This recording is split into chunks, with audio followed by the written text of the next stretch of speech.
Hello guys, welcome to samosa talkies. Sankranti సీజన్కి డాకు మహారాజా అంటూ Balayya theatres ముందుకు వచ్చేశారు.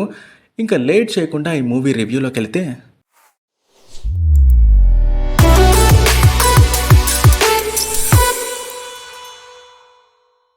సినిమా ఎలా ఉంది అని అడిగితే, బాలయ్య సినిమాలో ఏం ఎలిమెంట్స్ ఉంటే బాగుంటాయో ఆ ఎలిమెంట్స్ అన్నీ ఈ సినిమాలో ఉన్నాయి. ఇది ఖచ్చితంగా worth watching film and one time watchable film. ఇప్పుడు ఈ మూవీ ప్లాట్ విషయానికి వస్తే, ఢిల్లీలో ఇంజనీర్గా పనిచేసే బాలయ్య క్యారెక్టర్ డాకు మహారాజ్గా ఎందుకు మారాడు, తర్వాత క్యాబ్ డ్రైవర్గా ఎందుకు మారాల్సి వచ్చింది అనేదే ఎంటైర్ స్టోరీ. సో కథ అంతా దీని మీద నడుస్తుందన్నమాట. తర్వాత ఈ స్టోరీలో బాలయ్య మాస్ యాంగిల్స్ అవన్నీ మీకు ఖచ్చితంగా కనిపిస్తాయి.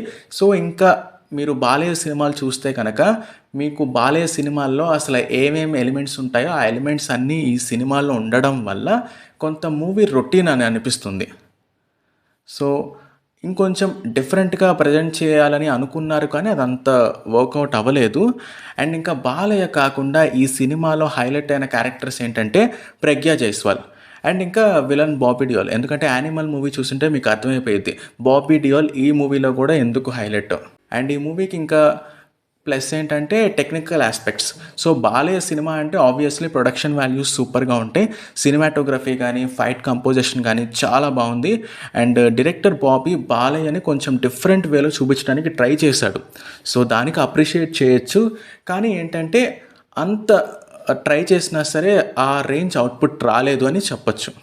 ఇంకా ఎంటైర్ ఇంకొక ముక్కలో అసలు మూవీ ఎలా ఉందని చెప్పాలంటే పర్లేదు, మూవీ వర్త్ వాచింగ్ ఫిలిమే.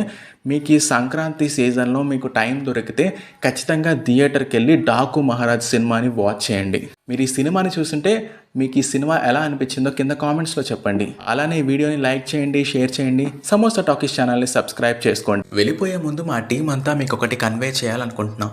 అదేంటంటే ప్రతి సినిమా చూడదగినదే. ఒక సినిమా కొంతమందికి నచ్చుతుంది, ఇంకొంతమందికి నచ్చకపోవచ్చు. అలా అని ఒక సినిమా అనానిమస్గా వేస్ట్ అని డిక్లేర్ చేయలేం. ఈ సినిమాలో మేమేం గమనించాం, మాకేం అనిపించింది అనే దాన్ని బట్టి రివ్యూ ఇస్తాం. కానీ ఒక మూవీని హేళన చేసి ఆ టీంని చులకన చేయడం అనేది మా మెయిన్ ఎజెండా కాదు. ఇది మీరు అర్థం చేసుకుంటారని అనుకుంటున్నాము.